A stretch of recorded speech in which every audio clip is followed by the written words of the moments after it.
말씀 보겠습니다. 말씀은 사도행전 1장 6절에서 11절까지의 말씀은 신약성경 사도행전 1장 6절에서 11절까지의 말씀을 저희 영상으로 시청하도록 하겠습니다. 사도행전 1장 6절에서 11절 말씀.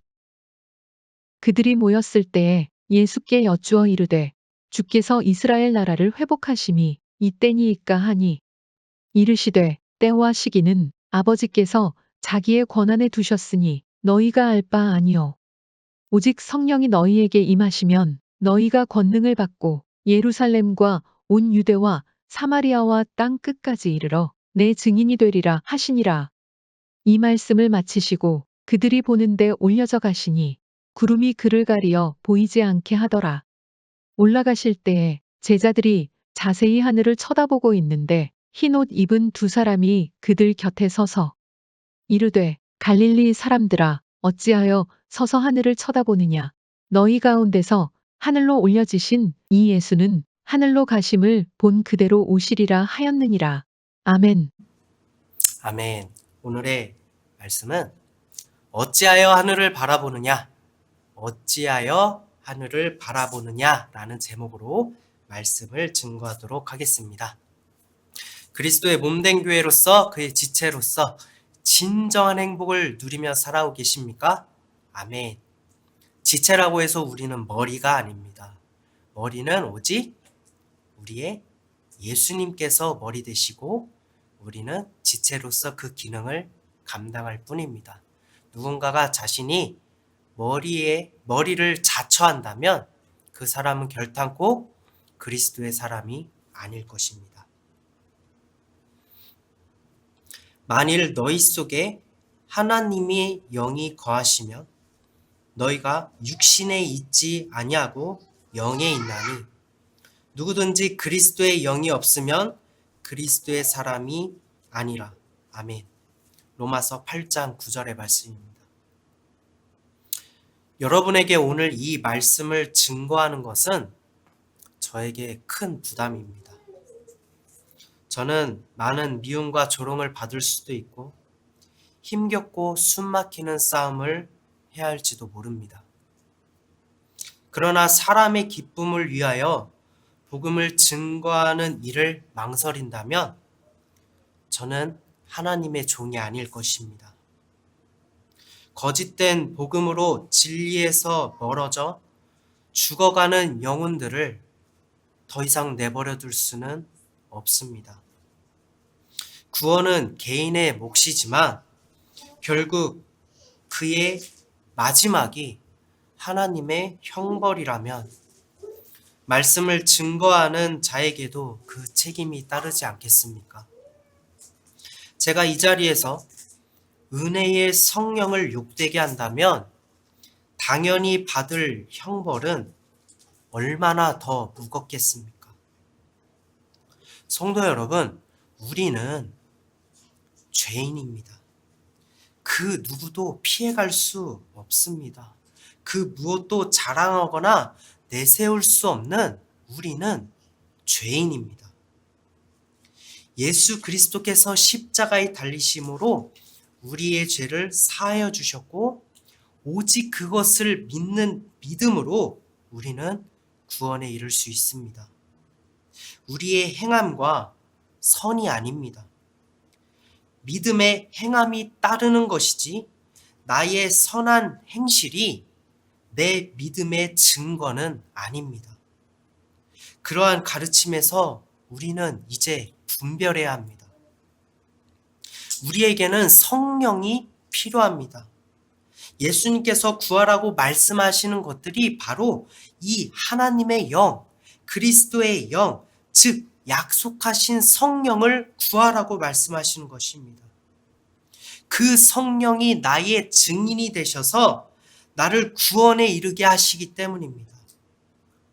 그 성령 하나님이 천지를 창조하시고 모든 것을 계획하시는 분이시며 그 성령 하나님이 나의 죄를 위하여 육신으로 오셔서 십자가에 달리심으로 부활하심으로 모든 것을 이루신 예수님입니다. 이 말에 동의하십니까? 아멘.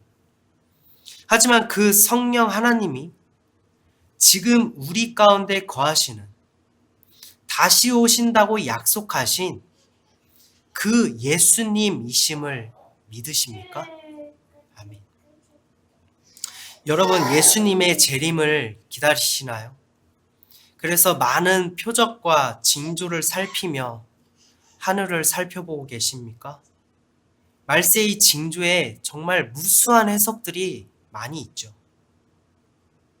그런데 여러분이 하나님의 성전인 것과 예수님이신 그 성령이 이미 여러분 안에 거하심을 알지 못하십니까?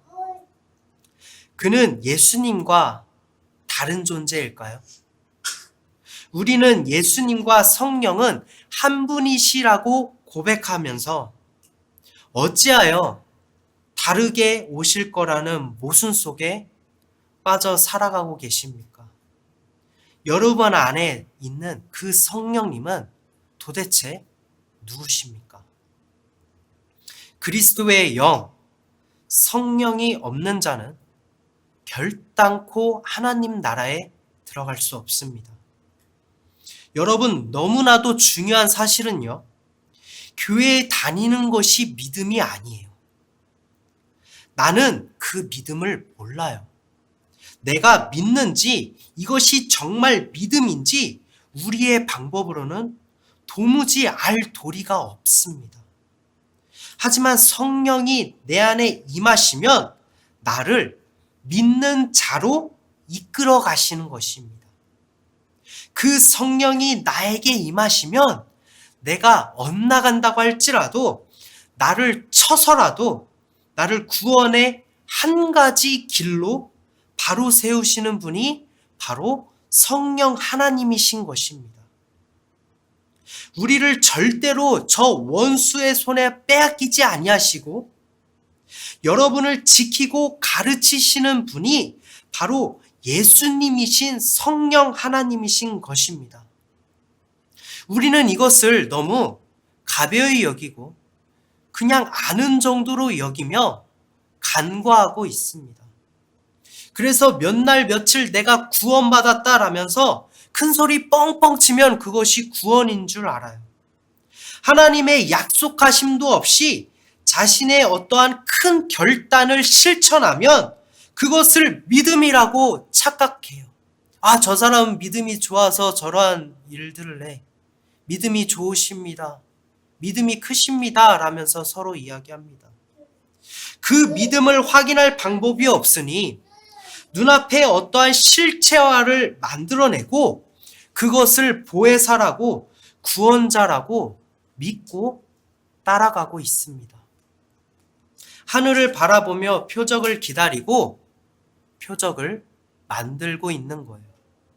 마치 이스라엘 백성 곁에 하나님은 언제나 함께 하셨는데 그들은 금송아지를 만들어서 그것을 자신들의 신으로 우상숭배했었죠. 오늘 우리는 말씀을 통하여 성령 하나님이 누구신지 이 성령 하나님을 왜곡함으로 우리의 교회에 지금 우리들에게 어떠한 거짓들이 우리를 미혹하고 있는지, 우리는 왜 성령 하나님을 구해야 하는지, 왜 그 성령 하나님이 그토록 중요한지 살펴보는 시간을 갖도록 하겠습니다. 이 말씀 가운데 성령께서 우리의 귀와 마음을 열어주시기를 소망합니다. 이사야 11장 2절의 말씀입니다. 그의 위에 여호와의 영, 곧 지혜와 총명의 영이요 모략과 재능의 영이요 지식과 여호와를 경외하는 영이 강림하시리니. 아멘. 여호와의 영, 즉 성령은 지혜의 영이시며 총명의 영이시며 모략과 재능의 영이시며 지식과 여호와를 경외하는 영이라고 말씀하십니다. 우리가 지혜와 총명을 이야기하면 떠오르는 인물이 한 명 있죠. 열왕기상 4장 29절의 말씀입니다. 하나님이 솔로몬에게 지혜와 총명을 심히 많이 주시고 또 넓은 마음을 주시되 바닷가의 모래같이 하시니. 아멘. 솔로몬이 하나님께 온전한 제사, 즉 예배를 드렸을 때 그가 받은 지혜와 총명은 곧 하나님의 영, 성령이 그에게 임하셨다라는 말씀인 것입니다. 그리고 잠언을 살펴보면 성령은 자신을 지혜로 말씀하시는데 천지를 지으실 때에도 하나님과 함께 하시고 자신을 창조자라고 말씀하십니다. 잠언 8장 22절부터 25절까지 그리고 30절의 말씀입니다. 여호와께서 그 조화의 시작 곧 태초에 일하시기 전에 나를 가지셨으며 만세 전부터 태초부터 땅이 생기기 전부터 내가 세움을 받았나니 아직 바다가 생기지 아니하였고 큰 샘들이 있기 전에 내가 이미 났으며 산이 세워지기 전에 언덕이 생기기 전에 내가 이미 났으니. 30절입니다. 내가 그 곁에 있어서 창조자가 되어 날마다 그의 기뻐하신 바가 되었으며 항상 그 앞에서 즐거워하였으며. 아멘. 지혜이신 성령 하나님께서는 태초 이전부터 계셨고 자신을 창조자라고 기록하고 있습니다. 그리고 이 성령 하나님께서는 또한 성전을 지으시는 분이십니다. 잠언 9장 1절에서 2절의 말씀입니다. 지혜가 그 집을 짓고 7 기둥을 다듬고 짐승을 잡으며 포도주를 혼합하여 상을 갖추고. 잠언 9장 1절에서 지혜이신 성령 하나님께서 그 집, 성전을 지으시고 기둥을 다듬으시는 분이라고 기록하고 있죠. 성령이 지으시는 집은 무엇이며 그 기둥은 무엇일까요? 요한계시록 3장 12절의 말씀입니다. 이기는 자는 내 하나님 성전의 기둥이 되게 하리니 그가 결코 다시 나가지 아니하리라.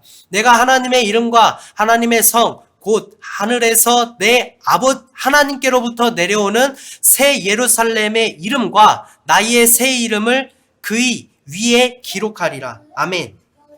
성령 하나님께서는 하나님의 나라를 위한 성전을 지으시고 예수 그리스도를 믿는 믿음으로 이긴 자들을 성전의 기둥으로 삼으신다는 거예요.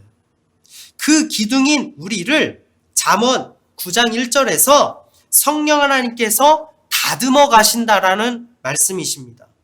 이미 그 모든 것들이 계획되어 있었다라는 것을 잠언을 통해서도 말씀하고 계시는 거예요.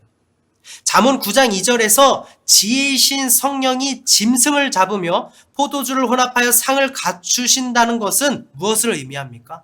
짐승과 포도주는 우리를 위한 유월절의 어린 양이 되시며 보혈의 피의 포도주, 즉 예수 그리스도를 예표하는 것입니다.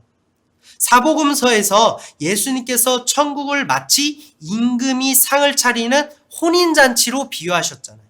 계시록에서도 신랑 되시는 예수님과 정결한 신부인 우리가 한 몸을 이루는 그 어린 양의 혼인잔치에 우리에게 상을 차려주시는 하나님의 은혜를 기록하고 있습니다. 계시록 19장 9절의 말씀입니다. 천사가 내게 말하기를 기록하라. 어린 양의 혼인잔치에 청함을 받은 자들은 복이 있도다 하고 또 내게 말하되 이것은 하나님의 참되신 말씀이라 하기로. 아멘. 예수님께서 구유에 나신 것도 내가 너희들 즉 짐승들을 위한 생명의 떡과 물 즉 친히 너희의 먹이가 되시겠다라면서 상차림으로 오신 것입니다. 보혈의 피로써 하나님의 진노의 포도주를 예수님께서는 십자가에서 홀로 감당하십니다. 요한복음 19장 28절에서 30절의 말씀입니다. 그 후에 예수께서 모든 일이 이미 이루어진 줄 아시고 성경을 응하게 하려 하사 이르시되 내가 목마르다 하시니 거기 신 포도주가 가득히 담긴 그릇이 있는지라 사람들이 신 포도주를 적신 해면을 우슬초에 메어 예수의 입에 대니 예수께서 신 포도주를 받으신 후에 이르시되 다 이루었다 하시고 머리를 숙이시니 영혼이 떠나가시니라. 아멘. 이 사건을 나타내고 있는 것, 표면적으로는 예수님께서 십자가에 달리신 그 사건, 우리의 눈으로는 볼 수 없었던 그 이면의 영적인 일, 즉 마귀를 심판하시면서 모든 것을 이루신 그 날을 계시록에 기록하고 있는 것이에요. 계시록 14장 18절에서 20절의 말씀입니다. 또 불을 다스리는 다른 천사가 제단으로부터 나와 예리한 낫 가진 자를 향하여 큰 음성으로 불러 이르되 내 예리한 낫을 휘둘러 땅의 포도송이를 거두라. 그 포도가 익었느니라 하더라. 천사가 낫을 땅에 휘둘러 땅에 포도를 거두어 하나님의 진노의 큰 포도주 틀에 던지매 성 밖에서 그 틀이 밟히니 틀에서 피가 나서 말 굴레까지 닿았고 1600스타디온에 퍼졌더라. 아멘. 성 밖에서 그 틀이 밟혔다고 기록되어 있는 것은 예수님께서 우리의 죄를 감당하시기 위해서 자신의 백성들로부터 버림받아 성문 밖에서 하나님의 진노를 십자가에서 모두 짊어지셨다는 것입니다.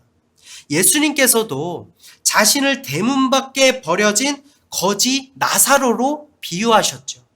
히브리서 13장 12절의 말씀입니다. 그러므로 예수도 자기 피로써 백성을 거룩하게 하려고 성문 밖에서 고난을 받으셨느니라. 아멘.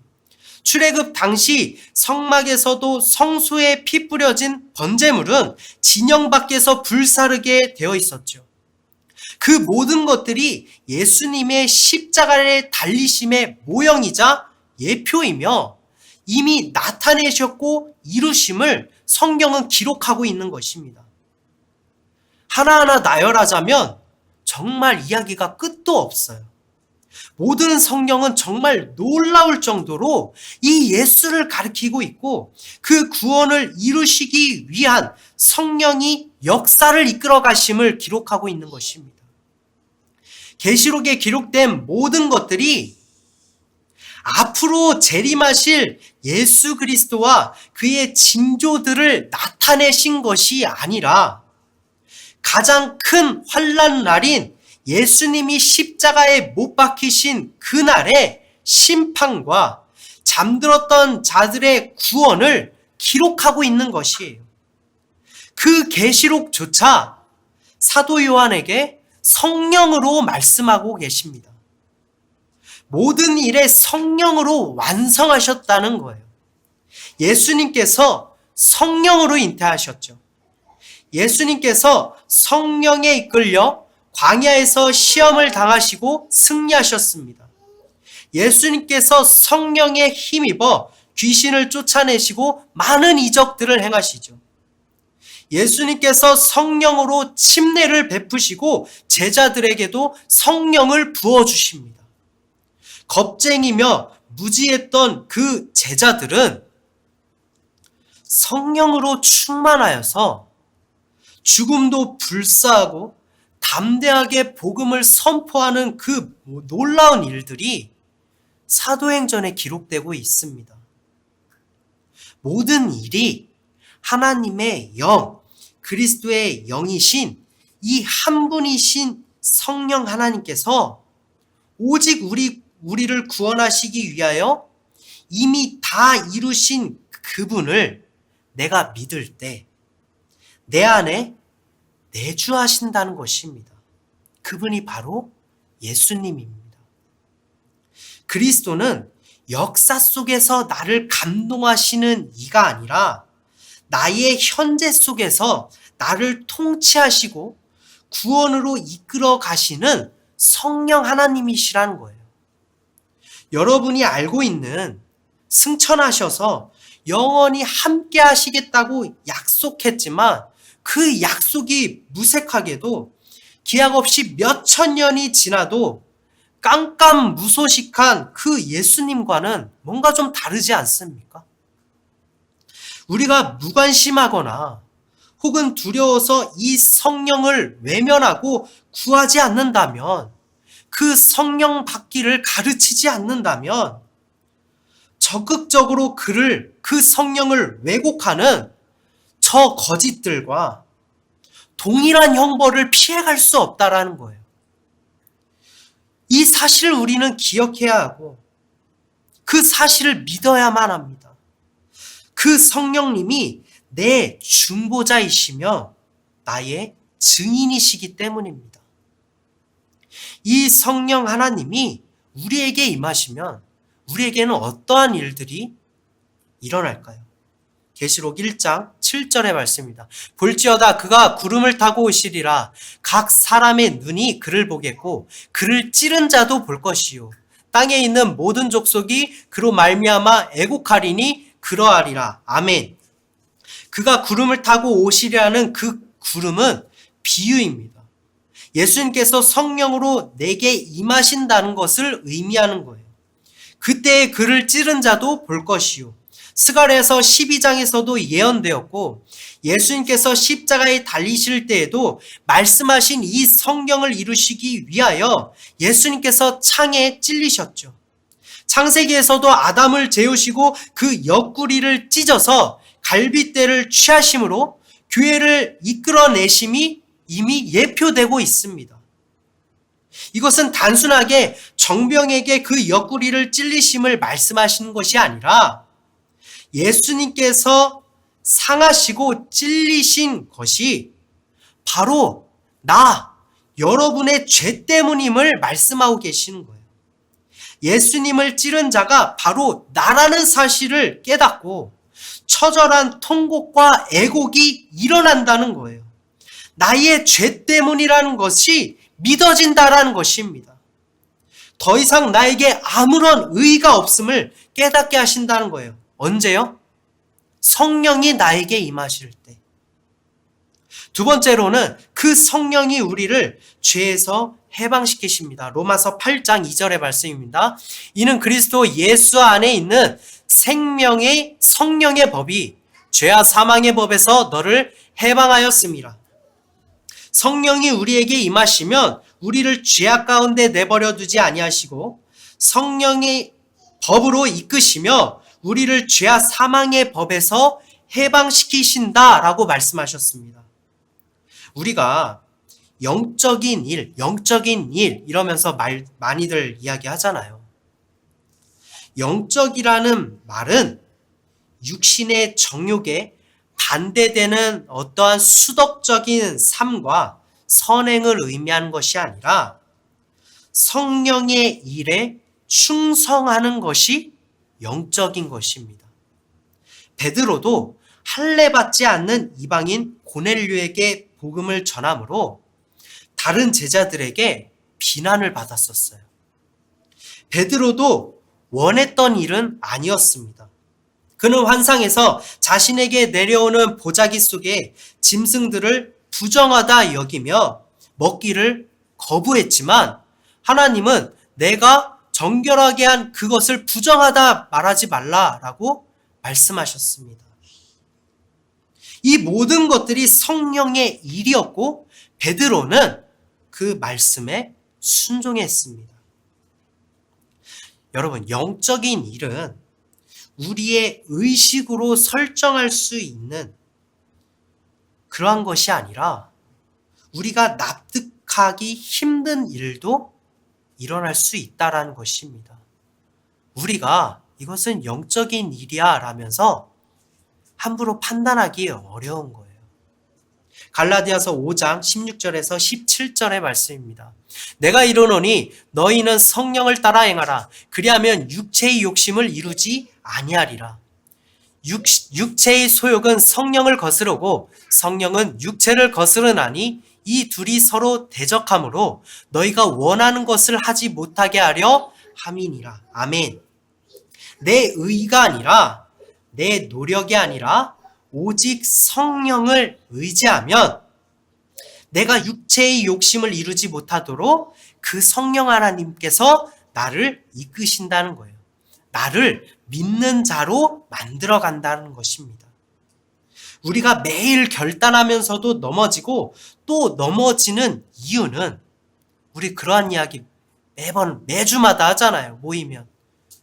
이번 주 이렇게 해야 되는데 넘어졌어요. 그 이유가 바로 이 성령이 없기 때문이며 이 성령을 의지하지 않아 나를 돕지 아니하시기 때문입니다. 세 번째로는 하나님의 자녀로 그 성령 하나님이 나를 인치십니다. 에베소서 1장 13절에서 14절의 말씀입니다. 그 안에서 너희도 진리의 말씀 곧 너희의 구원의 복음을 듣고 그 안에서 또한 믿어 약속의 성령으로 인치심을 받았으니 이는 우리 기업의 보증이 되사 그 얻으신 것을 속량하시고 그의 영광을 찬송하게 하려 하심이라. 아멘. 예수님이신 그 성령 하나님께서 내 안에 거하시면 나는 하나님의 자녀로 인침을 받는다는 거예요. 짐승의 표를 받는 자, 요한계시록에도 그런 이야기를 나오잖아요. 그러나 우리가 그 성령 하나님이 나에게 거하시면 에베소서의 이 말씀과 같이 그 성령 하나님께서 나를 하나님의 자녀로 인치신다라는 것입니다. 그가 나의 중보자가 되시고 나의 보증이 되시기 때문입니다. 빌립보서 1장 19절의 말씀입니다. 이것이 너희의 간구와 예수 그리스도의 성령의 도우심으로 나를 구원에 이르게 할 줄 아는 고로. 아멘. 성령 하나님께서 나와 영원히 함께 하시고 나를 구원에 이르게 하시기 위하여 세상 끝날까지 나를 도우십니다. 그 하나님이 나와 함께 하시니 우리는 더 이상 외롭지 않은 것입니다. 여러분 혼자 계시는 분들 외로움 많이 타시죠? 외롭다 하시는 분들. 과연 성령 하나님이 나와 함께 하시면 내가 외로움을 느낄 수 있을까요? 그 부분에 대해서 우리가 한번 고민해 볼 필요가 있습니다. 네 번째로는 하나님의 나라가 우리에게 임하게 됩니다. 누가복음 17장 20절에서 21절의 말씀입니다. 바리새인들이 하나님의 나라가 어느 때에 임하나이까 묻거늘 예수께서 대답하여 이르시되 하나님의 나라는 볼 수 있게 임하는 것이 아니요 또 여기 있다 저기 있다고도 못하리니 하나님의 나라는 너희 안에 있느니라. 아멘.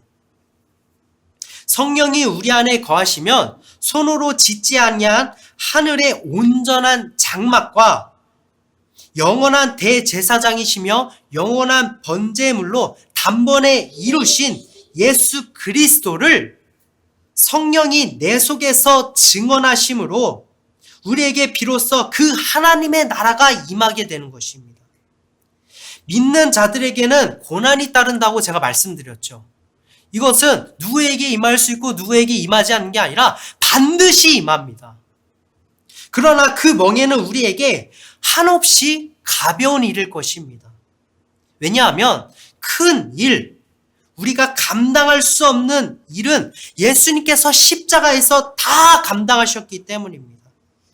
그러니 우리는 믿고 그를 구하기만 하면 그가 내 안에 거하시면서 그 일, 십자가에서 이루신 모든 일이 비로소 나를 위한 일로 확증이 되는 것이에요. 예수님이 저 멀리 계시고 아직 나에게 임하지 않고 우리가 기다리고 있다라면 그 일이 나에게 이루어지지 않은 것입니다. 우리는 그 일을 기다리고 있는 것이겠죠. 그러나 성령님이 내 안에 계시면 그 이름이 이미 나와 함께 현재 진행형이 되는 것입니다. 그 성령 하나님이 바로 예수님의 재림인 것이에요. 그렇다면 우리는 조금 궁금한 말씀들이 많습니다. 오늘 본문의 말씀과 흔히 휴거되어 공중에서 그를 만나게 된다는 그 말씀은 무슨 의미일까요? 사도행전 1장 11절의 말씀입니다. 이르되 갈릴리 사람들아 어찌하여 서서 하늘을 쳐다보느냐 너희 가운데 하늘로 올려지신 이 예수는 하늘로 가심을 본 그대로 오시리라 하였느니라. 아멘. 오늘 본문의 말씀은 올려지신 그 육신의 모습 그대로 다시 오신다라고 말씀하시는 게 아니에요. 이 의미는 육신으로 올려지신 그대로 예수님이 다시 오실 거라면 우리는 계속해서 하늘을 봐야 하는 게 맞겠죠. 왜냐하면 기다려야 하니까요. 그러나 천사들은 어찌하여 하늘을 쳐다보느냐라고 말하였습니다. 이 말씀을 올려주신 그 예수님, 우리를 구원하신, 영존하신 하나님의 영광 본체가 너희 가운데 동일하신 예수로, 즉 성령으로 임하신다라는 것입니다. 로마서 8장 3절의 말씀입니다. 율법이 육신으로 말미암아 연약하여 할 수 없는 그것을 하나님은 하시나니 곧 죄로 말미암아 자기 아들을 죄 있는 육신의 모양으로 보내어 육신의 죄를 정하사. 아멘. 예수께서 육신의 모양으로 오셨던 이유는 우리의 죄를 감당하시기 위함이었습니다. 하지만 십자가에서 다 이루시고 사망의 권세를 이기시고 부활하셨기 때문에 다시 십자가를 지으실 필요가 없기 때문에 이 땅에 육신으로 오실 이유가 없으십니다. 데살로니가 전서 4장 17절의 말씀입니다. 그 후에 우리 살아남은 자들도 그들과 함께 구름 속으로 끌려 올려 공중에서 주를 영접하게 하시리니 그리하여 우리가 항상 주와 함께 있으리라. 아멘. 살아남은 자, 즉 하나님을 믿어 그 영이 산 자들은 구름, 즉 성령의 이끄심으로 공중의 권세 잡은 자, 즉 마귀가 지배하는 이 세상, 그 공중에서 주를 영접하게 된다는 것이에요. 오직 성령이 나로 그것을 가능하게 만드신다는 것입니다. 예수께서 제자들에게 몇 날이 못되어 성령으로 침례를 받으라고 말씀하시죠. 제자들은 이 성령이 메시아의 표징, 그러한 표적, 즉 이스라엘 나라를 회복하심입니까? 라고 여쭈어보았으나 예수님께서는 이는 아버지께서 자기의 권한에 두셨다라고 말씀하셨습니다. 그 이유는 재림하실 성령이신 예수님께서는 구하는 이들에게 각각 임하시기 때문입니다. 그때는 우리가 알 수 없고 도둑같이 이른다고 말씀하셨기 때문입니다. 더 이상 죄를 감당할 육체라는 물리적 제약이 아니라 영으로서 온 땅에 임하시는 것입니다. 사도행전 2장 3절의 말씀입니다.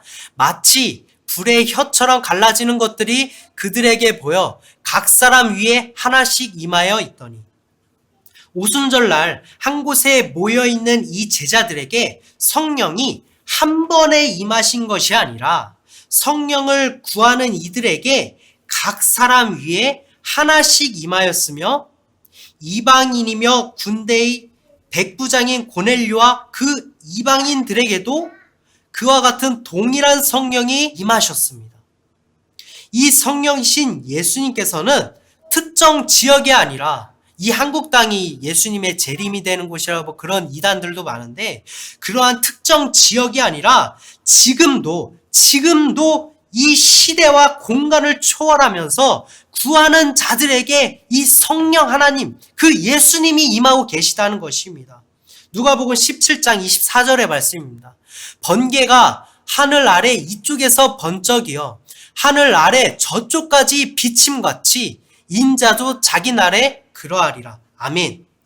하나님께서는 이스라엘 택하시고 육신으로 이 땅에 오셔서 이를 하나님의 나라의 모형으로 삼으셨잖아요. 성령으로 재림하신 예수님께서는 번개가 이쪽에서 저쪽까지 비침같이 공간을 초월하여서 구하는 이들에게 찾아오신다는 것을 예수님의 공생에 대해도 이미 증거하셨습니다. 이 예수님이신 성령이 변개되어지고 너무나도 많이 왜곡되어져서 수많은 거짓 가르침들과 이단들이 생겨나고 있는 안타까운 모습들이 정말로 많이 일어나고 있습니다. 저들은 거짓에 담대한데 우리는 진리에 소심하여서 주신 말씀을 먹지 않고 있습니다.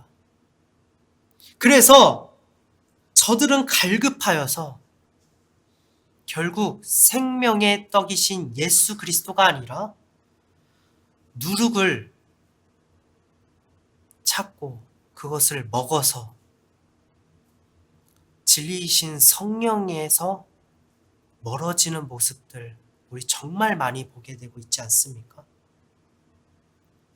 그렇다면 교회들은 이 성령을 저 이단들 뿐만이 아니라 우리의 교회는 이 성령을 어떻게 왜곡하고 있을까요?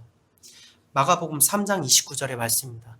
누구든지 성령을 모독하는 자는 영원히 사하심을 얻지 못하고 영원한 죄가 되느니라 하시니, 그 어떤 죄악이라고 할지라도 그리스도의 십자가를 믿음으로 그 어떤 죄도, 여러분이 그 어떤 죄악을 저질렀다고 할지라도 그 예수 그리스도를 믿으면 우리는 구원 얻습니다. 믿으십니까? 아멘. 사하심을 받지 못하는 죄는 오직 단 하나, 예수님을 믿지 않는 죄뿐입니다. 진리의 영이신 성령을 모독한다는 것은 이 구원의 진리이신 예수를 믿지 않으므로 죄사함을 받지 못한다는 거예요. 성도를 자기의 권위 아래 두기 위해서 목회자의 행위를 정당하기 위하여 주신 말씀이 아니라는 것입니다. 정말 많은 분들이 이 말씀으로 그들에게 정죄받아서 너무나도 큰 상처를 입고 교회를 떠나가는 일들이 너무나도 많이 일어나고 있어요. 의인은 없나니 하나도 없으며 우리 모두는 구원받을 죄인들일 뿐입니다. 그 누구도 우월하게 세우시거나 자랑할 만한 그릇으로 만든 사람은 없다라는 거예요. 영적 아버지 이렇게 말씀하시지만 아버지도 한 분이시고 우리의 스승도 이 성령 하나님 한 분이신 것입니다. 데살로니가전서 5장 19절의 말씀입니다. 성령을 소멸하지 말며. 예수님이신 성령 하나님께서는 세상 끝날까지 영원히 우리와 그리고 여러분과 함께 하실 거라고 약속하셨죠. 성령 하나님은 내가 엇나가면 나를 치시고 부러뜨시고 나를 찢으시면서까지 구원의 길로 세우시는 분이지 나를 떠나심으로 구원이 취소된다는 의미가 아니에요. 성령을 소멸하지 말라는 것은 나의 어떤 행위로 성령이 소멸된다는 의미가 아니라 성령을 간구하는 그 소망의 횃불을 끄지 말라고 끊임없이 성령을 구하라고 말씀하시는 것입니다. 영존하신 하나님께서 왜 소멸하십니까? 오늘날 성령을 그저 은사를 주시는 분, 신비한 체험 주시는 분으로 전락시키면서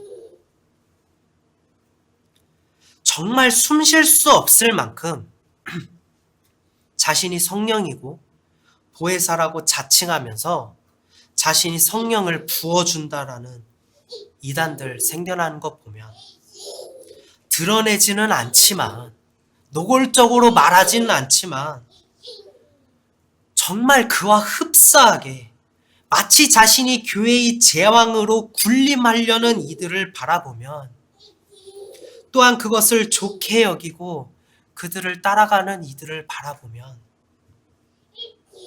여러분 그거 아세요? 이단에 빠지는 절반 이상이 기성교회를 다니고 있던 성도들이었다라고 합니다. 성령이 우리에게 없다면 우리는 그들과 무엇이 다르겠습니까? 그리스도의 영이 없다면 우리는 무엇이 다르겠습니까?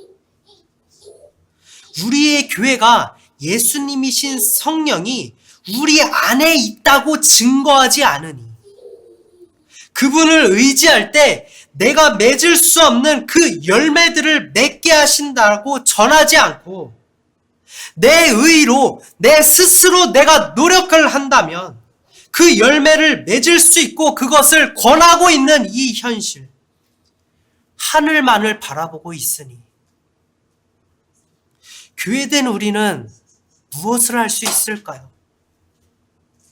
우리는 이 모든 일에서 무엇을 할 수 있겠습니까? 이제는 구해야만 합니다.